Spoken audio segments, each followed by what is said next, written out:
Adding gorgeous foil touches to your paper projects is super simple with the Deco Foil Adhesive Pen by ThermOWeb.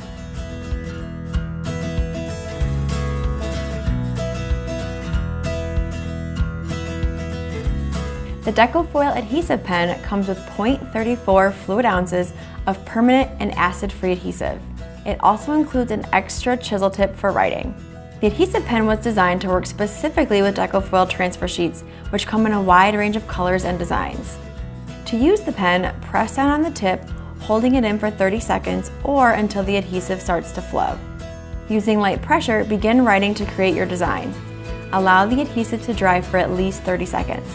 Next, cut a piece of foil slightly larger than the design and place it on top with the covered side up. To set the foil, you can either use pressure from your finger or run it through a die cutting machine with the design inside a piece of folded cardstock. No heat is required.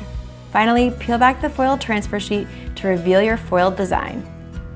Adding gorgeous foil touches to your paper projects is super simple with the Deco Foil Adhesive Pen by ThermOWeb.